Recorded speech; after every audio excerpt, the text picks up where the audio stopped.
Bienvenidos aquí al Centro de Estudios de Historia de México, Fundación Carlos Slim, que nos permite precisamente hospedar a la Academia Hispanoamericana de Artes, Ciencias y Letras. Damos inicio pues a la ceremonia y me voy a permitir leerles unas palabras antes de darle la palabra a nuestro nuevo miembro, o como dice nuestra nueva miembro, ¿verdad? Para que no se enojen. Bueno, doctora María de la Luz Moar Betancourt, bienvenida a nuestra Academia Hispanoamericana de Ciencias, Artes y Letras correspondiente a la Real Española, quien la recibe con gran gusto en reconocimiento a su trayectoria profesional y académica, lo que justifica sobradamente su pertenencia a este selecto grupo. El nombre de academia está inspirado en la Academia de Atenas, una escuela filosófica fundada por Platón en el siglo IV a.C., en los jardines de Academo, un héroe legendario de la mitología griega. Su objetivo consistía en promover la sabiduría entre los jóvenes para educarlos e iniciarlos en el conocimiento. En sus inicios, Academia se define como una asociación, junta o congregación de sujetos literatos, facultativos, científicos o profesionales, establecida para promover el adelantamiento de las ciencias, artes y buenas letras o para ejercitar en la teoría y la práctica de algunas de ellas. Nuestra academia es de corte clásico y deriva su modelo de la Academia Francesa, cuya fundación se remonta al siglo XVII, en particular en el año de 1635, creada por el cardenal Armand Jean Duplessis Richelieu, ministro del rey Luis XIII. La nuestra se inspiró en la Real Academia Española, establecida en 1713, a iniciativa del ilustrado Juan Manuel Fernández Pacheco, duque de Escalona, marqués de Villena, con la aprobación de Felipe V de España, quien la colocó bajo su protección. La Academia Hispanoamericana de Ciencias, Artes y Letras fue fundada en Cádiz en 1912 bajo el patrocinio del rey Alfonso XII, con el fin de conmemorar el centenario de la Constitución de Cádiz de 1812. En México, la Academia Hispanoamericana fue fundada en ese año de 1912 y confirmada años después, el 28 de febrero de 1983, a instancias del señor Teodoro Amerling y Cirón, con el reconocimiento del rey Juan Carlos I de España. Está compuesta por académicos de número, reconocidos por los méritos científicos, artísticos y literarios. ¿A qué corresponde en nuestros días una academia?, se preguntarán. A la reunión de destacados miembros quienes comparten sus investigaciones en reuniones mensuales. Antes de la ceremonia nos reunimos precisamente en la academia.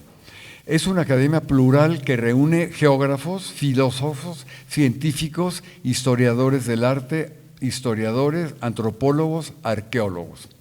Las reuniones, la mayoría se dictan en línea, con la finalidad de compartir con un público amplio los conocimientos diversos de cada uno de los miembros. Además, la publicación de libros que reúnen artículos de los propios. Así, doctora María de la Luz Moar es bien recibida y para la academia un honor contar con su presencia como académica de número con la letra W. Felicidades y bienvenidas, y pasamos ahora a escuchar su discurso de ingresos.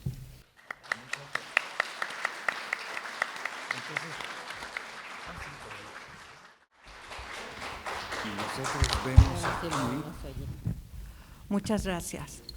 Excelentísimo señor director, doctor Manuel Ramos Medina, ilustrísimos señores académicos, queridos amigos, colegas, querida familia. En primer lugar, quiero agradecer a los señores académicos el haberme elegido para incorporarme a esta Academia Hispanoamericana de Ciencias, Artes y Letras correspondiente de la Real Española. Soy consciente de la responsabilidad que ello implica, por lo que me comprometo a cumplir con las metas y objetivos que forman parte de su quehacer. Se me ha indicado que el sitial que me corresponde es la letra W, y sitial que no cuenta con antecedentes, por lo que asumo el abrirla y pondré todo de mi parte para estar a la altura que corresponde. Paso ahora a mi discurso de ingreso. ¿Por qué los códices? ¿Cómo es que me he dedicado desde el año de 1976 a la observación, análisis y fascinación de estos documentos? Quisiera comentar aquí que cuando en Ciesas, mi institución, me informaron que cumplía 50 años como investigadora, me sorprendí. Dije, ¿cómo es posible que hayan pasado tantos años? ¿A qué hora me convertí de becaria en doctora y de estudiante en madre y abuela? El tiempo ha volado. Y a pesar del tiempo, cada vez que miro estos materiales que son el objeto de mi trabajo, me maravillo y me siento tan ignorante frente a ellos. ¿Qué contienen? ¿Qué dicen? ¿Qué ocultan? ¿Cómo me acerco a ellos? No quiero inventar, quiero entenderlos y transmitirlo. Pienso que este interés se fue tejiendo en el tiempo, con hilos de trama y urdimbre, y también con nudos que se fueron desenredando, a veces fácilmente y en ocasiones con tiempo y paciencia, así como con puntadas de tenacidad. Los hilos iniciales sobre el telar tuvieron su origen cuando, como estudiante de antropología, el mundo prehispánico fue apareciendo poco a poco en mis recorridos tanto en el campo michoacano como en el mundo maya y en las caminatas por el antiguo señorío de la Colhuacán al lado del doctor Ángel Palerm y de la doctora Johanna Broda. El maestro Luis Reyes, en paz descanse, me dio el soporte sobre el cual el tejido tomó forma con la presencia de dos códices, la matrícula de tributos y el códice Mendoza o mendocino, los cuales, mediante hermosas imágenes multicolores, registraron el poderío de los tenochcas y la complejidad de su organización para la recaudación de aquellos tributos exigidos a numerosos pueblos mesoamericanos sometidos. Topónimos, trajes para la guerra, escudos, maíz, frijol, chía y huautli fueron, entre otros muchos, los hilos que iniciaron el entramado. La comparación de estas dos fuentes, lámina por lámina y tributo por tributo, se fue tejiendo y construyendo cuadros comparativos. Y una primera clasificación de los diversos bienes, como materias primas de lujo, materias primas comunes, productos elaborados de uso diario, alimentos, los diferentes tipos de trajes para los guerreros, los escudos y la gran variedad de diseños de las mantas. Como ustedes pueden ver, una gran variedad de mantas utilizadas por los sacerdotes, la nobleza, los guerreros, así como los atuendos de naguas y huipiles de las mujeres. Con ese material se tejió la trama y la urdimbre de los bienes de lujo que servían para distanciar al pueblo común de sus dirigentes. Nuevos hilos tejieron los mapas en los que se ubicó a las poblaciones anotadas en las páginas de ambos códices. Ellos reflejaron la localización y el entreveramiento de las poblaciones, mapas que anotaron el poderío y la extensión del mundo tenochca.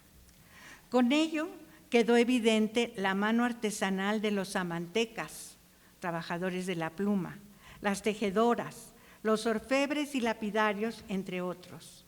La organización política y económica salió nítidamente a la superficie. Las numerosas conquistas y la complejidad de los bienes exigidos iban mostrando cómo el avance sobre el territorio y pueblos mesoamericanos en tiempos de cada uno de los gobernantes mexicas. En esta lámina lo que quisiera señalar es que ustedes vean cómo la misma imagen nos va hablando de esa complejidad que se fue dando. A partir de Acamapixtli, que es el primer gobernante que aparece, ese está sentado sobre unas fibras vegetales. Tiene un pequeño asiento, tiene un tocado sencillo y su glifo que le da el nombre de Acamapixtli. A partir de Ixcóatl, que es cuando realmente los mexicas se convierten en los grandes guerreros que empiezan a extender su poderío por todo lo que fue Mesoamérica, el tlacuilo nos va mostrando esa diferencia. ¿En qué nos la va mostrando? En el asiento. Ya no es un asiento de fibras vegetales, es un asiento tejido que tiene un respaldo, es un tepotzoicpali, es un asiento que nos está indicando que es el gran señor, el gran gobernante. Su manta ahora es azul turquesa, que es el azul turquesa que nos relaciona directamente con el poder, con la autoridad. Tiene una xihuitzoli igual, una corona en azul turquesa. Entonces nos va mostrando las diferencias que ustedes ven de Acamapixtli a Ixcóatl, el tlacuilo nos va marcando esas diferencias de poder. Y finalmente Motecuzoma, que igualmente tiene una manta azul turquesa, tiene una nariguera azul, tiene una corona xihuitzoli azul y su nombre está pintado también en azul turquesa, para que el tlacuilo señale el gran poder y la nobleza de este gobernante. Cada uno de los gobernantes mexicas señalaba la complejidad y sofisticación de las exigencias que se hace evidente al modificar las cargas de maíz, frijol, chía, mantas y trajes guerreros que vimos en las primeras láminas de los primeros gobernantes y se convierten en plumas de quetzal, ámbar, pieles de jaguar, plumas de guacamaya, pelotas de hule, cargas de algodón blanco y café, máscaras de turquesas, hachas de cobre y numerosas piezas de chalchihuitl y oro, que a partir del gobernante Ixcóatl en el año 1427 hasta Motecuzoma recibían en Tenochtitlan los gobernantes tenochcas. Fuentes tan importantes como los llamados cronistas del siglo XVI permitieron el ir entretejiendo sus crónicas con las imágenes. Los textos de Hernán Cortés, de Bernal Díaz del Castillo, Fray Bernardino de Sahagún, Alba Izlizóchitl, se fueron entrelazando con las investigaciones de Pedro Carrasco, Johanna Broda, Paul Kirchhoff, José Miranda, Frederick Hicks, Enrique Florescano, Eduardo Matos, León Portilla, Eduard Seller, Novotny, entre otros autores, y que permitieron un conocimiento de la organización social y económica del mundo tenochca. Sin embargo, las imágenes tenían mucho más que decir. La influencia de un personaje llegado del otro lado del mar, como dicen las fuentes, replanteó el tejido, dándole la prioridad a las imágenes, sin eliminar del todo las glosas en náhuatl y castellano de las dos fuentes ya citadas. La atención se centró así en ellas. El tejido se modificó con la asesoría del doctor Joaquín Galarza, al ver estos elementos ahora como glifos, como elementos básicos de un sistema de escritura en imágenes. Ahí ustedes pueden ver cómo fui haciendo estos esquemas, la anterior. Fui haciendo estos esquemas en donde fui colocando cada uno de los grupos de tributos a los que les di una letra y los fui colocando en cada lámina y los fui comparando tanto matrícula como mendocino para mostrar que no están colocados arbitrariamente, que tienen un sistema, que tienen un porqué de estar colocados en ese lugar. Los dibujos, que ya no solo arrojaban cantidades, sino además un sistema de distribución de los mismos en un espacio definido, con colores que decían nobleza, enojo, canto, lenguaje, entre otros. Había que seguir tejiendo, pero ahora centrándome en estas famosas imágenes. Su tamaño, su orientación, su cercanía, todo era importante. No había que dejar fuera ninguno de sus elementos. Así, además de haber contado las jícaras con oro turquesas, estas mostraban diferentes tamaños, al igual que los petates, que contenían algodón o chile. Además, informaban sobre las medidas, considerando una convención de tamaño que correspondía con la cantidad de bienes que albergaba. No solo las cuerdas que ataban cañas o plumas eran arbitrarias, seguramente eran de una longitud cuya medida respondía a una convención que contenía el tributo a entregar.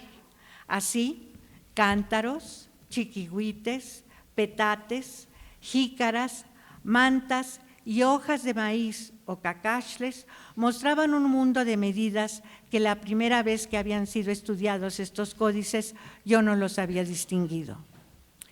En la distribución en el espacio de las imágenes se descubrió que mostraban un orden, una secuencia, no veo, ¿sí?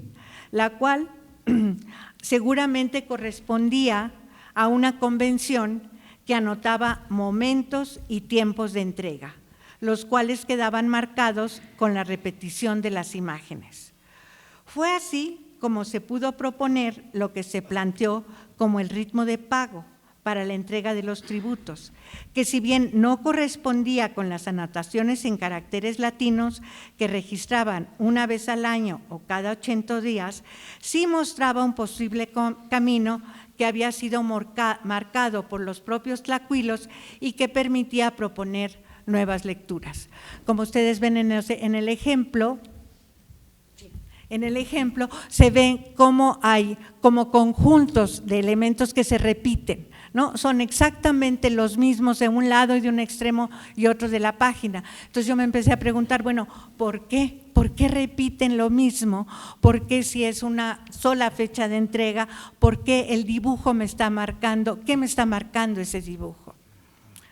La observación del uso de los numerales para indicar cantidades en las que el pantli para 20, el sensontli para 400 y el senchiquipili para 8,000 señalaban claramente la cantidad de objetos a tributar, lo que permitía suponer que aquellos que no anotaban numerales contaban unidades, ¿no? Ahí ustedes ven que solamente aparece un águila y todos los demás tributos tienen los numerales que indican la cantidad.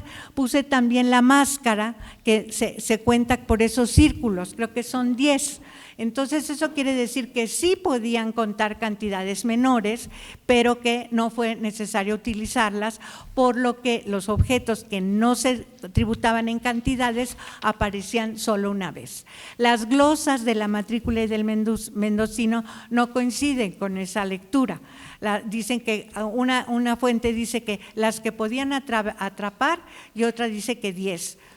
El dibujo no marca 10, o sea que no era así, no eran 10. Así, la observación del tributo en trojes permitió proponer un nuevo tejido que contabilizaba su contenido. Siempre, yo inclusive inicialmente empecé a contar la troje de madera y decía 2 trojes, 4 trojes, pero con este análisis que había hecho de los numerales y de las unidades, me empecé a dar cuenta que no todas las láminas tenían el mismo número de granos de frijol o de maíz. Entonces empecé a contar lo que contenía cada una de las trojes y había una diferencia, unas trojes tenían un círculo y otras tenían un cuadrado. Las que tenían el cuadrado solo eran granos de maíz y las que tenían el círculo eran frijol, maíz, chía y huautle. Entonces ahí había una diferencia que el tlacuilo marcó gráficamente. Esta propuesta definitivamente modificó y mostró el gran potencial agrícola de zonas como las poblaciones de Chalco y sus sujetos. Si ustedes se dan cuenta, Chalco aparece con esas cantidades de trojes, con una gran cantidad de granos de maíz. Chalco era el granero del centro de México y Chalco aparece en las conquistas, en el Códice Mendoza. Chalco aparece siendo dominada una tras otra de los señores. ¿Qué nos está indicando eso? Que se rebelaba. Y entonces el siguiente las volvía a dominar, se volvían a rebelar, volvían. Entonces aparece repetidamente en la sección de las conquistas de los señores, Chalco aparece constantemente. Pues aquí creo que es una explicación, el poder agrícola de Chalco. La abundancia de textiles y su variedad, al observarlas y analizarlas a detalle, mostraba la gran producción, así como la convención en su tamaño y la variedad de las mismas mediante la colocación de dedos en sus bordes como indicador de un tamaño excepcional. Su uso como equivalentes de moneda de las llamadas cuaxtli Condujo a reflexionar sobre el papel femenino que como tejedoras de un elemento que se relacionaba directamente con la economía y la organización social, ya que cada diseño mostraba el número de cautivos en el caso de los guerreros y el rango social del personaje que portaba cada prenda. Ustedes ven ahí entonces la variedad como, bueno, son algunos ejemplos porque son muchísimos, puse nada más algunos, y la manta blanca, la quashli, que es la manta de algodón que no tiene ningún diseño, que era muy utilizada como equivalente de moneda.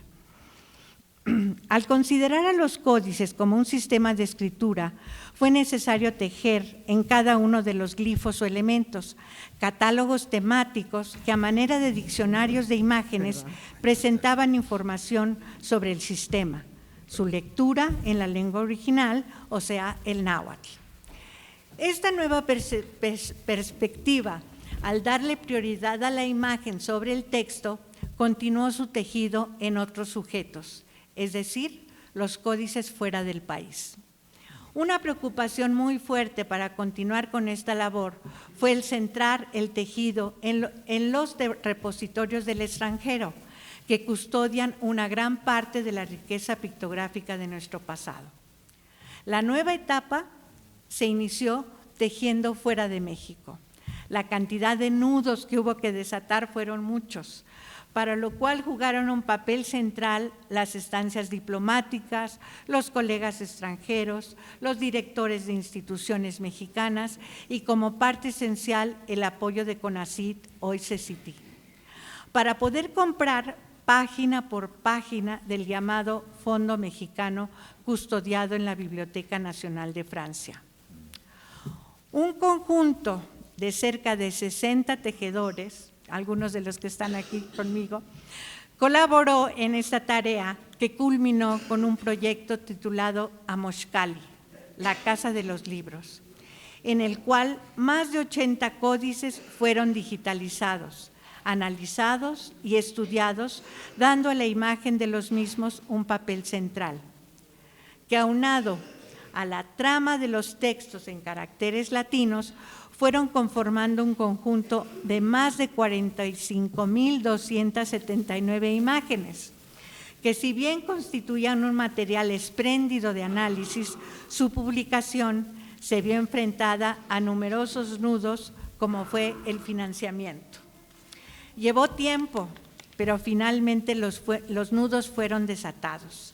Debe señalarse que el acceso a este acervo, que había sido prohibido por años a investigadores mexicanos, con este proyecto el asunto fue superado y el valioso material del Fondo Mexicano se pudo poner al alcance de todos aquellos interesados en su consulta.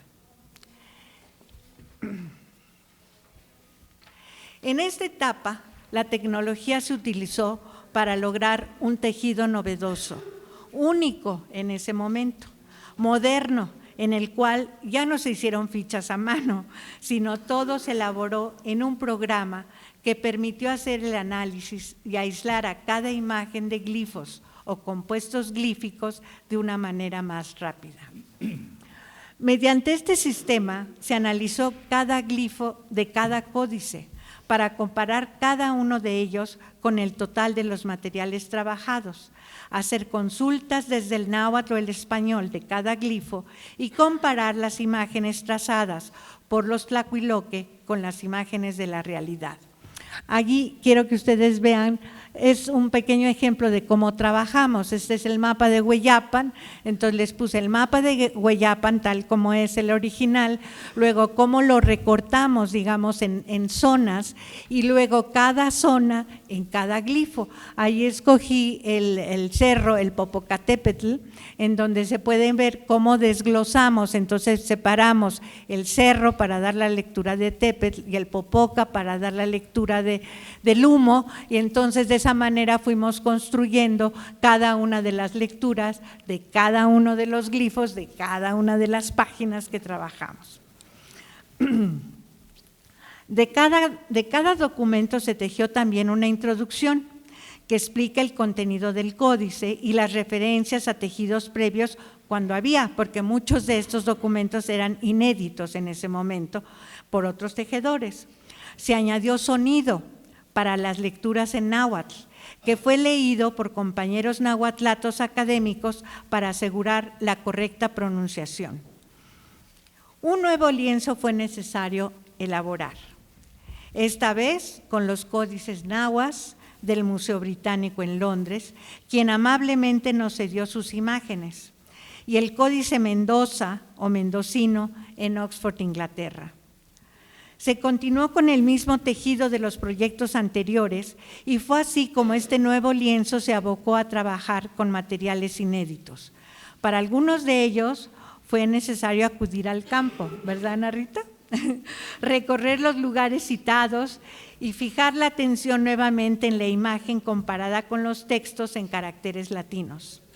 A pesar de que el Mendoza había sido ya objeto de estudio, utilizando las nuevas tecnologías, se analizaron cada una de las imágenes contenidas en cada una de sus láminas.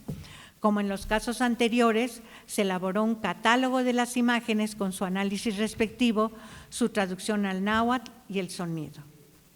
Los resultados también fueron subidos a una página web con el fin de difundir su contenido y el análisis de cada uno de ellos por los investigadores miembros de este proyecto llamado Tetlacuiloli.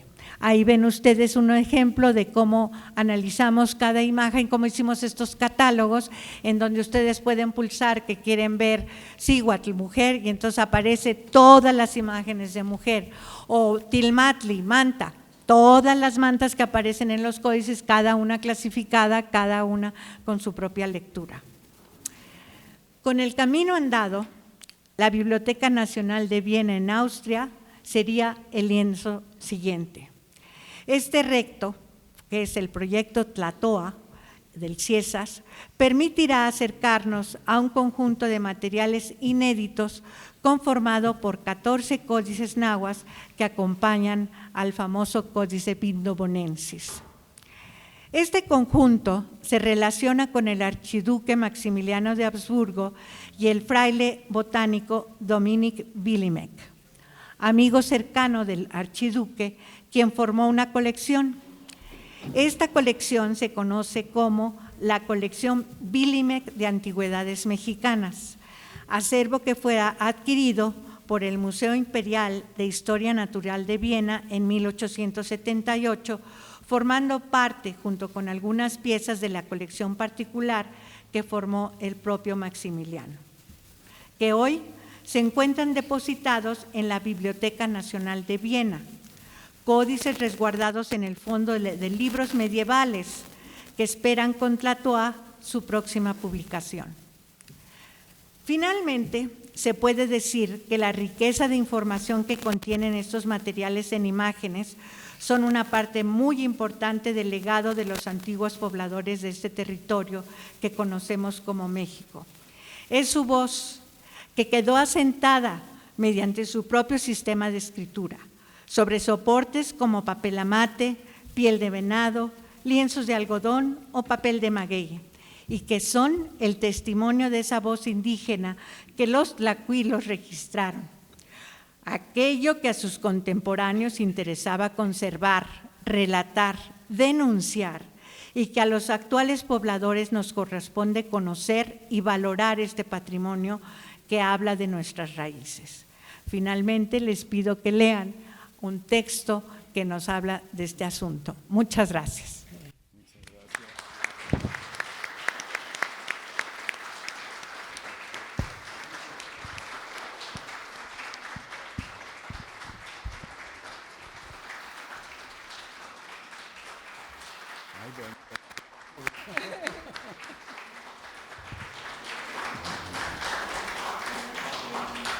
Muchas gracias a la doctora María de la Luz Moar Betancourt, y responde el discurso de ingreso la doctora Ana Rita Valero de García Lascurain. Adelante. Gracias. Saludo a todos los presentes, en especial y con gran respeto a los académicos aquí reunidos con el fin de atestiguar con la solemnidad que la ocasión requiere el ingreso de la doctora Luz María Moar Betancourt como académica de número, que va a ocupar creo que es el 26º sitial por primera vez. Gracias. Sobra mencionar que me siento muy honrada de estar en este podio. Gracias.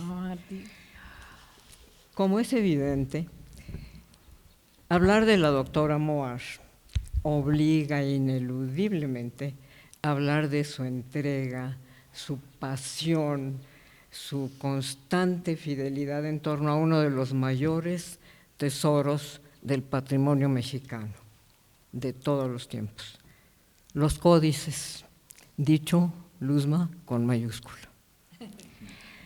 Pero para verdaderamente valorar esta riqueza, obliga a volver los ojos atrás para recordar que uno de los mayores logros alcanzados por el hombre en su brillante camino hacia la perfección, sin lugar a dudas fue el de la escritura.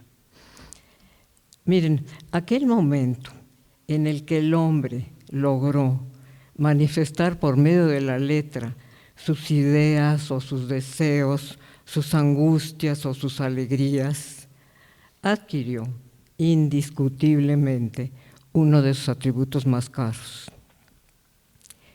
Y es que llegó un momento en el que la inmensa creatividad humana discurrió formas para recoger la palabra y plasmarla de manera que se pudiera ver.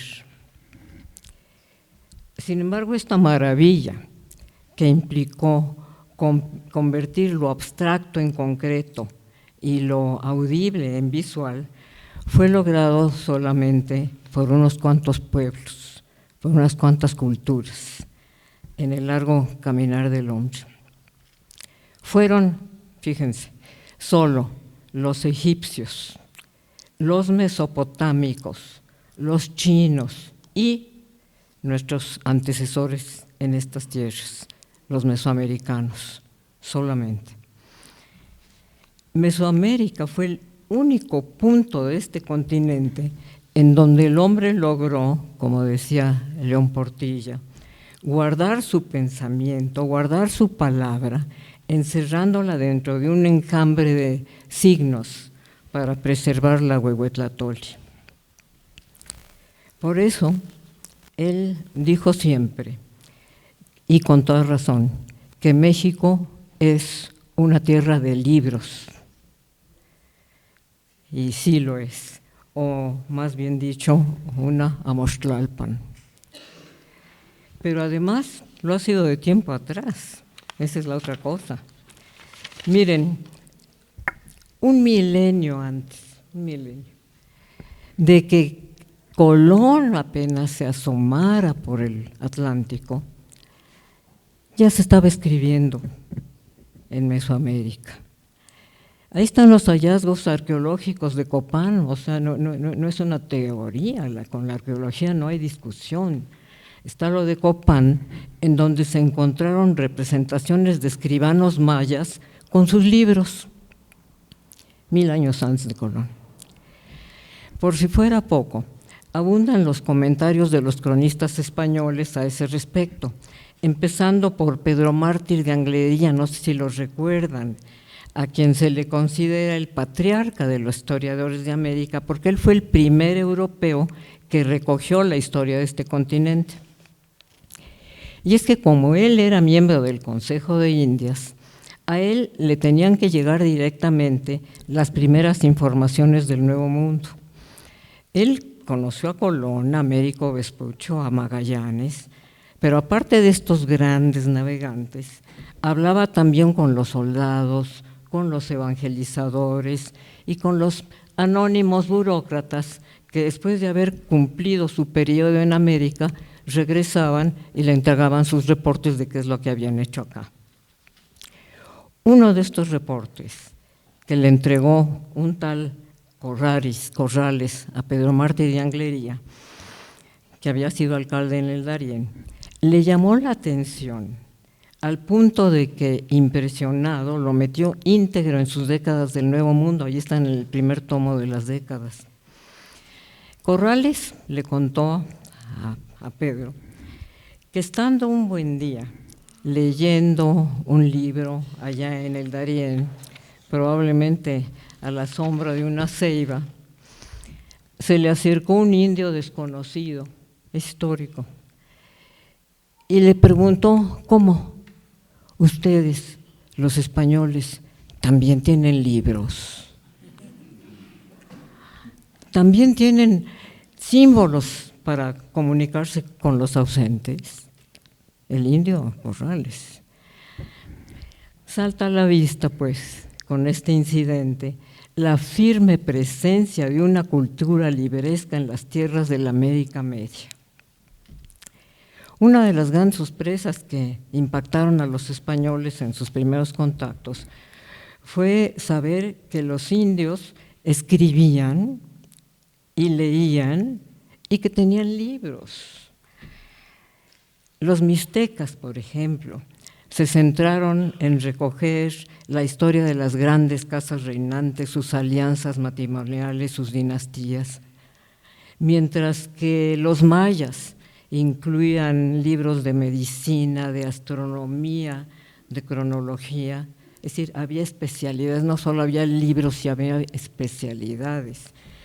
Mientras que en el altiplano central, donde se crearon las mejores expresiones artísticas de Mesoamérica, región Puebla-Tlaxcala, los grupos del Códice Borgia, ellos tenían otras maneras de escribir y otros temas. Ellos escribían de temas ritual calendáricos, básicamente. Y luego, los que se escribieron después de la conquista, porque no pararon. Cuando los tlacuilos de antes, con especial sensibilidad, aprendieron las nuevas técnicas escriturarias europeas y las añadieron a los antiguos saberes de antaño, creando entonces una nueva propuesta que se llamó los códices coloniales. Miren, lo que pretendo poner a la consideración de ustedes es que toda esta materia prima de tan alto quilataje es a la que a lo largo de medio siglo se ha entregado Luz María Moash. Medio siglo de constante trabajo, constante investigación. Y no solo analizando y examinando y descifrando la escritura autóctona, que se dice fácil, sino además transmitiéndola, todo este cúmulo de información, a docenas de alumnos que han tenido la suerte de recibir sus enseñanzas. Por si fuera poco, aparte de la investigación y la docencia, conociendo Luzma, ya lo dijo ella, la riqueza documental mexicana que está en repositorios extranjeros, se abocó a diseñar un programa, que ya lo vieron, que pudiera recuperar, pues, aunque fuera virtualmente, este riquísimo patrimonio de México que debería de estar aquí.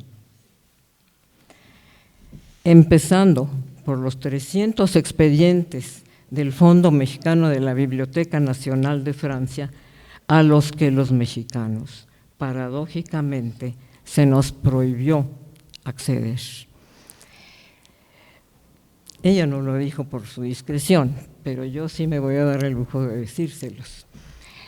El origen de este desaguisado, de esta sinrazón, ocurrió cuando la tarde del 18 de junio de 1982, un mexicano extrajo de la Biblioteca Nacional de Francia el Tonalámatl Teoban, un códice prehispánico, mixteco, de tema ritual calendárico. Se lo llevó.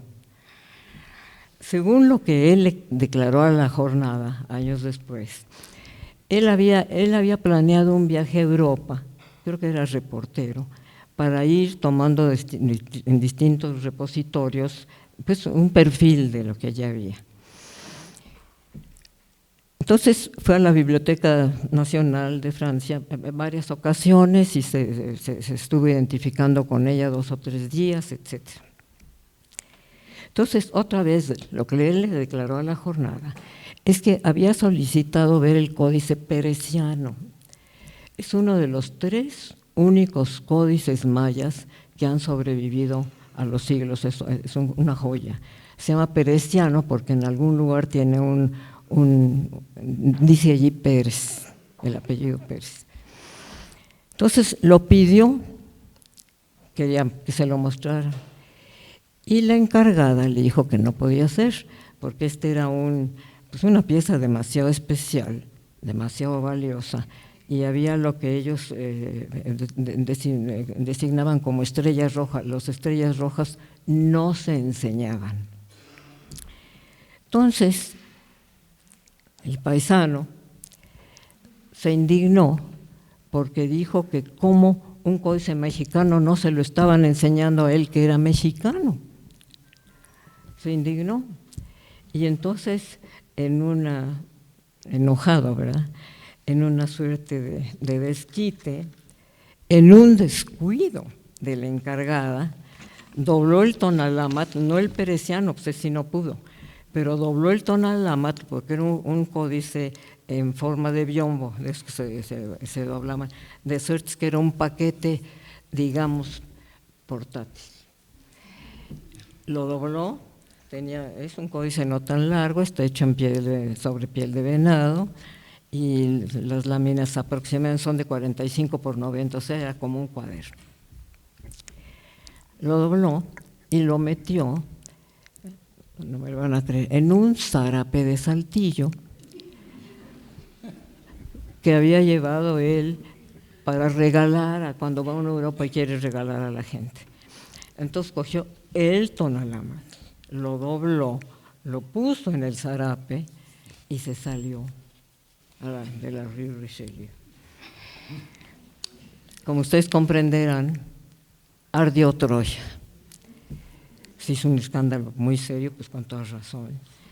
Le avisaron a la Interpol, y la Interpol lo encontró ya en Cancún, era de Cancún, y allí estaba el códice.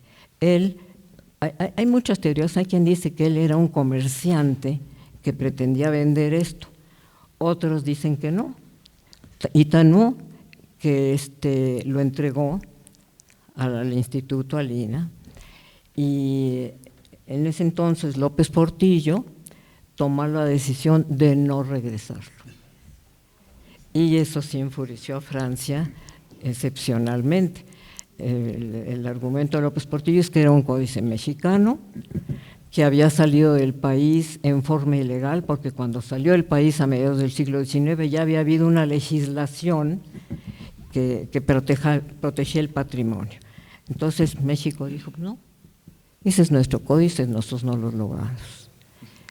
Actualmente está en el Museo de Antropología. Francia se disgustó mucho, pusieron visas, por ejemplo, o sea, hubo una indignación muy fuerte entre los dos países, y en esas condiciones, como era lógico pensar, cerraron la biblioteca figurativamente a todos los mexicanos. No pudimos entrar.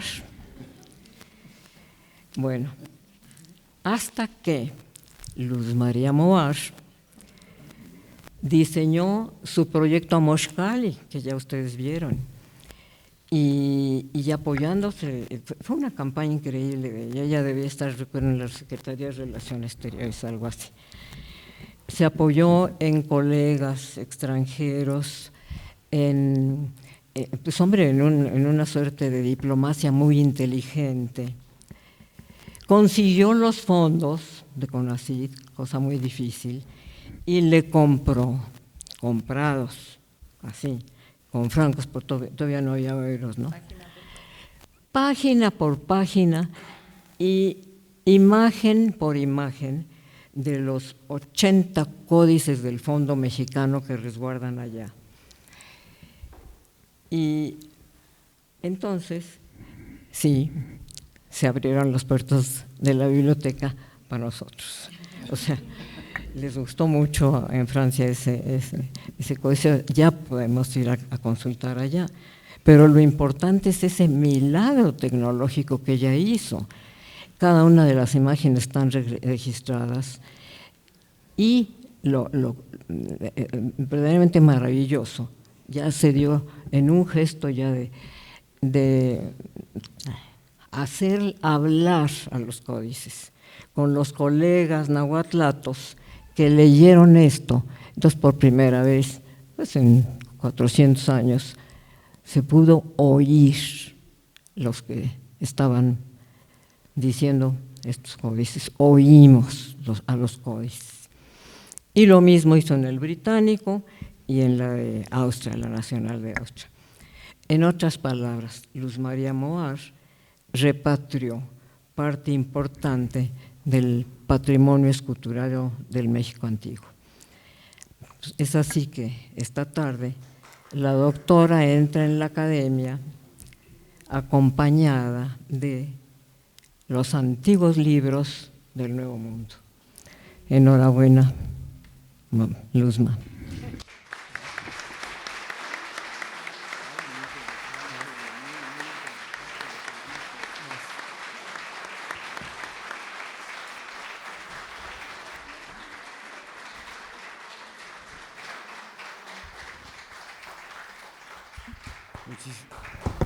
Muchísimas gracias a la doctora Ana Rita Valero de García Lascurain, y pasamos ahora, nos ponemos de pie para entregarle su condecoración. A ver. Bueno.